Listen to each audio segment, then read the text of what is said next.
नमस्कार प्रणाम। हम हैं राउर भाई और दोस्त प्रवीण मिश्रा बुलबुल। अभी एगो बहुत बड़ा खबर आ रहा। बिहार के शिक्षा विभाग से एक बड़ी खबर सामने आ रही है कि शिक्षा विभाग में जो भी नियोजित शिक्षक हैं, जो 10 साल, 12 साल, 15 साल, 20 साल, 22 साल से पूर्व से नियोजित शिक्षक, बतौर नियोजित शिक्षक बनकर और लगातार विद्यालयों में पढ़ा रहे हैं। चर्चा करेंगे कि जो नियोजित शिक्षक हैं, रिटायरमेंट के बाद नियोजित शिक्षकों का पेंशन विशिष्ट शिक्षक हों या बीपीएससी के टीआरई 1, टीआरई 2 या टीआरई 3 या जो भी एचटी हैं यानी हेड टीचर जो हैं, इनसे कम होगा कि ज़्यादा होगा, इस पर विशेष चर्चा आज आपको करेंगे। उससे पहले एक गुजारिश है कि अगर अब तक इस चैनल को सब्सक्राइब नहीं किए हैं तो सब्सक्राइब ज़रूर कर लीजिए। आपको बता दें कि जो नियोजित टीचर हैं वह इन टीआरई 1, बीपीएससी के टीआरई 1, टीआरई 2, टीआरई 3, टीआरई 4 या जितना भी टीआरई होगा 5, 6, 7, 8, उन सब टीआरई से नियोजित शिक्षक हमेशा से सुपीरियर है, सुपीरियर रहेगा, पेंशन में भी सुपीरियर रहेगा। उसके अलावा जो विशिष्ट शिक्षक बन गए, नीतीश कुमार जी बिहार के यशस्वी मुख्यमंत्री के मामूली परीक्षा कहने पर यानी सक्षमता का परीक्षा पास करके जो लोग 20 साल 22 साल से नियोजित शिक्षक थे, अपना ग्रेड पे और जो भी पे स्केल है उसका दान करके जो विशिष्ट शिक्षक बन गए, एनपीएस जो कटवा रहे हैं 4000 रुपया प्रति माह, उन एनपीएस लेने वाले शिक्षकों के पेंशन से कम 5 गुना पेंशन नियोजित शिक्षकों को मिलेगा। इन लोगों की तो जो 20 साल 22 साल से जो लोग नौकरी किए हैं, जिनका 10 साल या 8 साल या 12 साल बचा हुआ है जो नियोजित शिक्षक, और यह मामूली परीक्षा देके राज्यकर्मी बनने के चक्कर में विशिष्ट बन गए, उनका तो पेंशन बताए भी थे कि 34,500 वाले जो शिक्षक हैं वो रिटायर हुए हैं, तो किसी को 1245, किसी को 1155, तो किसी को 1350, मतलब 1500 के अंदर में रहने वाला है। आपको बताएं, पिछले भी बताए थे कि एनपीएस जो भी कट रहा है वह एनपीएस का पैसा शेयर मार्केट में लगेगा, और आप जो 4000 कटवा रहे हैं ये लोग, वह 5000 सरकार मिला रही है, तो 9000 रुपया एचआरएमएस पर इन लोगों का हर महीना दिखा रहा है। अब दिखा रहा है, अभी भारत और पाकिस्तान की लड़ाई लग गई है, शेयर मार्केट का तो स्थिति अपने ही गिरा हुआ था, अब लड़ाई के बाद और भी शेयर मार्केट गिर के ध्वस्त चकनाचूर होने वाला है। अब आश्चर्य की बात यह है कि जो भी ये विशिष्ट शिक्षक लोग बन गए हैं, इन लोगों का पैसा एनपीएस कटौती उसी में लगने वाला है। और तो और की बात बताएं कि जो सबसे रद्दी शेयर होता है उसी में बिहार सरकार लगाती है, जैसे एलआईसी में लगाएगी, उसका भी एलआईसी का भी सबसे रद्दी जो शेयर है वही सरकार खरीदती है, जिसका कभी ग्रोथ नहीं होना है। उसके बाद एसबीआई का सबसे रद्दी शेयर जो होगा उसको खरीदेगी कि कभी ग्रोथ नहीं हो। ये नहीं कि हाँ, कुछ विशिष्ट शिक्षक लोग जो बने हैं वह अपने हिसाब से वो कटौती जो है वो नहीं करवा रहे हैं, अपने हिसाब से ये विशिष्ट शिक्षक जो बने हैं वो अपना पैसा निकाल कर अपने हिसाब से इन्वेस्ट कर रहे हैं, वो बुद्धिमान है। वो जो शेयर मार्केट में अपने हिसाब से पैसा लेके और इन्वेस्ट करेंगे तो बढ़िया शेयर खरीदेंगे, हो सकता है कि 10,000 रुपया महीना वो पैसा इन्वेस्ट करेंगे तो मिल जाए। लेकिन बिहार सरकार से जो बातें सामने आ रही हैं कि एलआईसी का सबसे रद्दी शेयर चाहे SBI का सबसे रद्दी शेयर वो खरीदना है और उसका स्थिति यही होना है। एक और बात जो सामने आ रही है कि आपको बता दें कि अभी तक यह बात सामने रहा कि कौन कितना पेंशन पाएगा विशिष्ट शिक्षक बनकर। तो एक और बात ये सामने आ रही है कि जो नियोजित शिक्षक हैं वो लोग किसी भी तरह से जो पेंशन इनको मिलेगा नियोजित शिक्षकों को, वहीं नियोजित शिक्षकों की अगर पेंशन की बात करें तो इन विशिष्ट शिक्षकों से या TRE 1, TRE 2, TRE 3 या TRE का जितना परीक्षा होगा BPSC का उससे, या जो हेड टीचर हैं उससे, या अभी जो सहायक शिक्षा पदाधिकारी का परीक्षा हो रहा है उससे, यानी कि जितने कॉन्ट्रैक्ट बेसिस पर अभी बहालियां हो रही हैं उन सब से बढ़िया पेंशन होगा। बता दें कि 25 अप्रैल 2025 को सुप्रीम कोर्ट में जो EPFO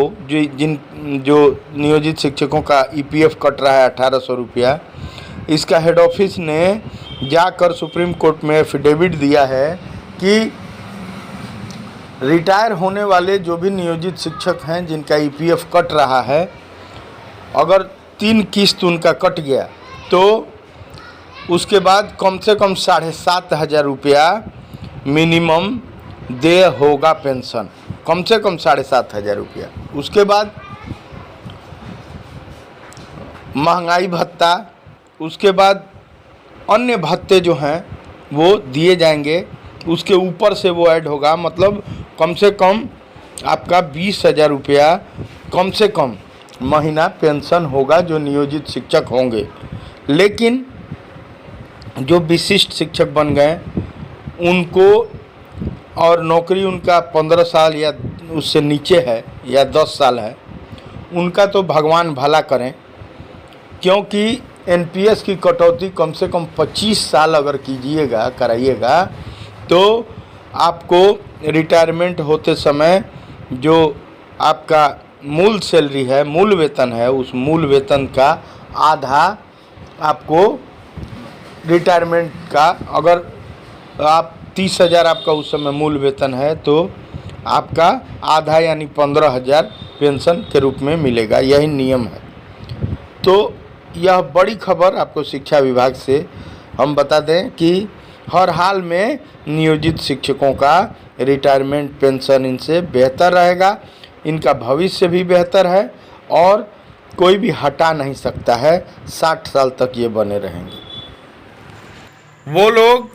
अब समझ गए हैं कि नियोजित शिक्षक रहना बेहतर है। वहीं हैं जो विशिष्ट शिक्षक बन गए उन लोगों को अब समझ में आया कि सक्षमता परीक्षा यानी कि मामूली परीक्षा का मतलब क्या है। जो नियोजित शिक्षक हैं वह कह रहे हैं कि जो विशिष्ट शिक्षक बन गए वह क्या क्या गंवा दिए, और जो नियोजित शिक्षक हैं वह बेहतर हैं और बेहतर रहेंगे। इस पर पूरी खबर, पूरा ब्यौरा आज लेकर आए हैं। तो आपसे एक ही छोटा सा गुजारिश है कि अगर अब तक इस चैनल को सब्सक्राइब नहीं किए हैं तो सब्सक्राइब जरूर करें। आपको एक बार फिर से जानकारी देना चाहेंगे कि जो ही नियोजित शिक्षक हैं वो लोग लगातार कहते नज़र आ रहे हैं कि नियोजित रहना बेहतर है, जबकि विशिष्ट शिक्षक जो हैं वह अब समझ पाए हैं कि इस सक्षमता के जाल का मतलब क्या होता है। बताया जा रहा है कि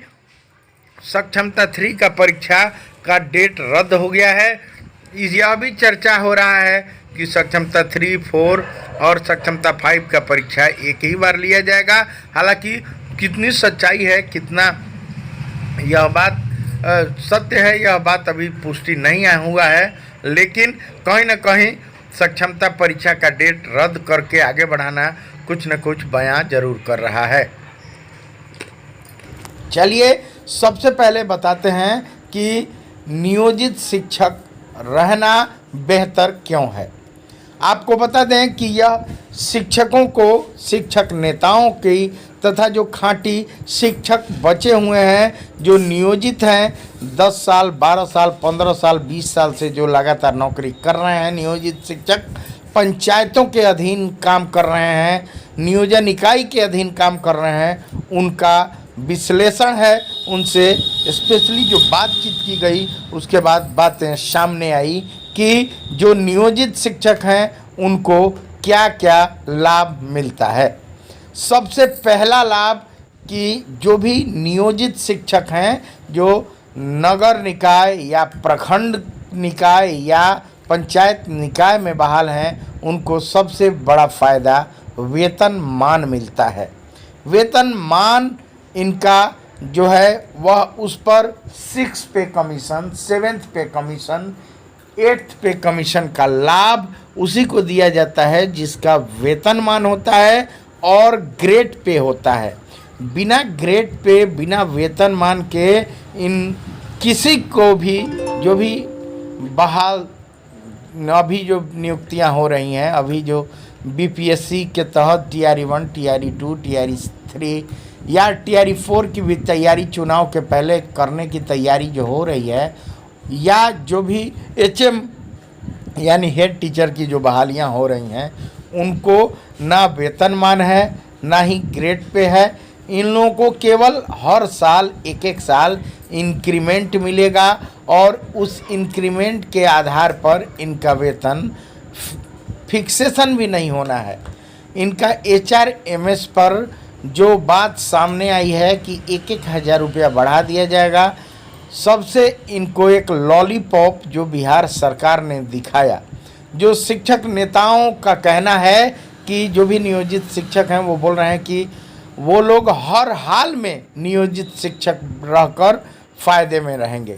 हमेशा इनका कहना है कि इनका फिक्सेशन ऑफलाइन फिक्सेशन है, जो हमेशा अच्छा है, जो हमेशा बेहतर है, जो हमेशा इन विशिष्ट शिक्षकों से बेहतर रहेगा, विद्यालय अध्यापक से बेहतर रहेगा। बीपीएससी शिक्षकों के बारे में शिक्षक नेताओं का कहना है कि यह बीपीएससी ओरिजिनल नहीं है, यह बीपीएससी चाइनीज बीपीएससी है। ओरिजिनल बीपीएससी 2000 जो 93-94 के जो हैं या 34,500 वाले जो बहाल हैं वो लोग हैं, या नियमित जो लोग हैं वो लोग नियमित शिक्षक हैं, वह लोग राज्यकर्मी हैं, वह ओरिजिनल राज्यकर्मी हैं। बाकी शिक्षक नेताओं का कहना है कि नियोजित शिक्षक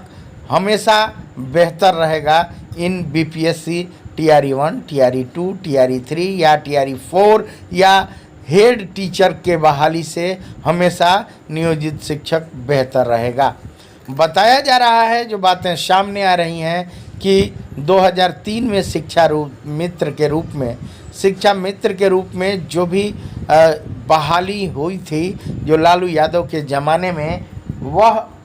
बाद में नीतीश कुमार जी के आने के बाद 2005 में उन लोगों को बतौर नियोजित शिक्षक यानी पंचायत शिक्षक का दर्जा दे दिया गया, प्रखंड शिक्षक का दर्जा दे दिया गया या नगर शिक्षक का दर्जा दे दिया गया। वहीं इन लोगों ने वेतनमान के लिए लड़ाई लड़ना शुरू कर दिया। वेतनमान के लड़ाई लड़ने के बाद जब 2006 से वेतनमान की लड़ाई शुरू हुई तो 6, 7, 8,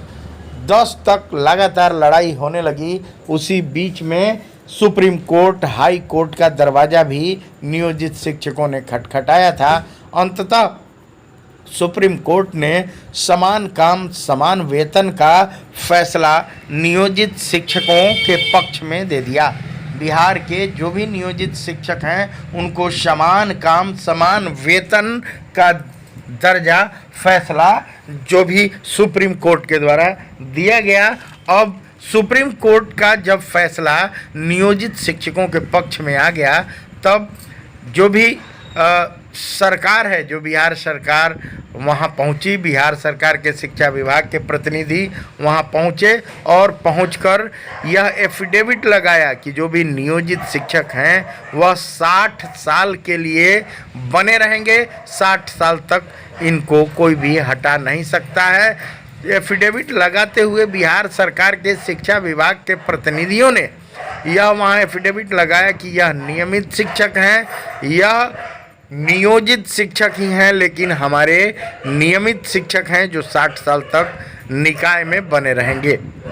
यहाँ एक और बात बहुत ही प्रासंगिक होगा कि यहाँ जो भी नियोजित शिक्षक हैं वो नगर निकाय या नियोजन इकाई से बहाल हैं, इनको बिहार सरकार अनुशंसा कर सकती है हटाने के लिए, किसी भी प्रकार से इन पर दबाव नहीं बना सकती है, इनको तत्काल प्रभाव से निष्कासित या बर्खास्त नहीं कर सकती है। नियोजन इकाई को सरकार के द्वारा कोई भी पत्र भेजना पड़ेगा, अगर उन पर कोई भी कार्रवाई करनी है तो वो सरकार हो या कोई भी हो, वह केंद्र सरकार हो या राज्य सरकार हो, वह कोई भी व्यक्ति हो या कोई भी पदाधिकारी हो, वह नियोजन इकाई को यानी पंचायत नियोजन इकाई को, नगर नियोजन इकाई को या प्रखंड नियोजन इकाई को अपना पत्र भेजकर और रिक्वेस्ट करेगा कि कृपया इनको हटाने का कृपा किया जाए। ये नियोजित शिक्षक अपने अधिकारों की लड़ाई को लेकर लड़ते भी रहे हैं और इन लोगों ने लड़ना सीखा है। लड़ के ही यह 2015 में इनको वेतनमान मिला, ग्रेड पे 2000 का मिला, वेतनमान इनको 5200 से लेकर 20,200 का वेतनमान दिया गया। बताते चलें, फिर एक बार रिवाइज करना चाहेंगे कि जो 7th पे कमीशन है या 8th पे कमीशन है वह उन्हीं को मिलेगा जिनका ग्रेड पे और वेतनमान यानी पे ग्रेड होगा, जिनका पे स्ट्रक्चर है उनको ही यह वेतनमान का लाभ मिलता है। यह 7th पे कमीशन या केंद्रीय वेतन आयोग का लाभ उन्हीं को मिलेगा जिनका पे ग्रेड है, पे स्ट्रक्चर है। कहने का अर्थ यह है कि नियोजित शिक्षक होने के बाद जो भी नियोजित शिक्षक बचे हुए हैं वह इसलिए क्षमता का परीक्षा का फॉर्म नहीं भरना चाहते, जो भर भी दिए हैं वह परीक्षा नहीं देना चाहते, एडमिट कार्ड नहीं डाउनलोड कर रहे हैं, इसलिए कि उनको यह समझ आ गया है कि नियोजित शिक्षक रहना हर हाल में बेहतर होगा। बताते चलें कि जो भी शिक्षक विशिष्ट शिक्षक बन गए हैं, जो विद्यालय अध्यापक बन गए हैं या जो भी अभी नया बहालियां बिहार में की जा रही हैं, उन लोगों को अब समझ में आ गया है कि नियोजित शिक्षक के बराबर होना बड़ी ही मुश्किल है। इन लोगों का जो भी बात इन लोगों को समझ में आई, यह देर से समझ में आई। इनके अगर HRMS पोर्टल जो बनाई गई है, जो बिहार सरकार ने बनाया है, उसका अगर चर्चा करें तो विशिष्ट शिक्षकों या BPSC TRE 1, TRE 2 या TRE 3 के जो भी विद्यालय अध्यापक हैं उनके HRMS पोर्टल पर अगर विचार करें तो वेतनमान के जगह पर डैश डैश लिखा हुआ है, वहीं ग्रेड पे के जगह पर भी डैश डैश लिखा हुआ है, जो खाली स्थान बताता है कि ना इन लोगों का वेतनमान है, ना इन लोगों का कोई ग्रेड पे है। वहीं शिक्षा मंत्री ने जो बात कह दी सदन में, वह भी बात यहाँ प्रासंगिक है। यहाँ बताना जरूरी है कि शिक्षा मंत्री जी से अजय कुमार जी जो समस्तीपुर के विधायक हैं, उन्होंने पूछा था, जो बातें सामने आ रही हैं कि अजय कुमार की पत्नी स्वयं ही विशिष्ट शिक्षक बन गई हैं और वह पहले पंचायत शिक्षक थी, वो विशिष्ट शिक्षक सक्षमता परीक्षा यानी कि बिहार के यशस्वी मुख्यमंत्री नीतीश कुमार जी का जो वर्षन था, जो वर्जन उन्होंने भाषण देके ऐतिहासिक पटना के गांधी मैदान में कहा था कि मामूली परीक्षा यानी सक्षमता का परीक्षा हम लेंगे और मामूली परीक्षा लेकर शिक्षकों को राज्यकर्मी बना देंगे, यानी कि BPSC TRE 1 TRE 2 के लेवल में कर देंगे। उनके तर्ज पर मामूली परीक्षा देकर और विशिष्ट शिक्षक जो लोग बन गए, जो नियोजित शिक्षक थे और जैसे ही विशिष्ट शिक्षक बन गए, अपना पे ग्रेड पे स्ट्रक्चर गंवा दिए और HRMS पोर्टल पर इनको यह बातें दिखाई दे रही हैं। कुछ शिक्षक मित्रों का यह भी लगातार डिमांड है, प्रश्न आ रहे हैं कि सर कब तक फिक्सेशन होगा।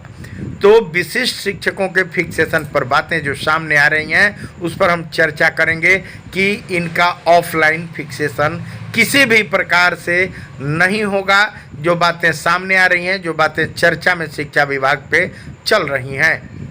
आपको एक बार फिर से जानकारी देना चाहेंगे कि जो ही नियोजित शिक्षक हैं वो लोग लगातार कहते नज़र आ रहे हैं कि नियोजित रहना बेहतर है, जबकि विशिष्ट शिक्षक जो हैं वह अब समझ पाए हैं कि इस सक्षमता के जाल का मतलब क्या होता है। बताया जा रहा है कि सक्षमता 3 का परीक्षा का डेट रद्द हो गया है। यह भी चर्चा हो रहा है कि सक्षमता 3, 4 और सक्षमता 5 का परीक्षा एक ही बार लिया जाएगा। हालांकि कितनी सच्चाई है, कितना यह बात सत्य है, यह बात अभी पुष्टि नहीं हुआ है, लेकिन कहीं ना कहीं सक्षमता परीक्षा का डेट रद्द करके आगे बढ़ाना कुछ न कुछ बयां जरूर कर रहा है।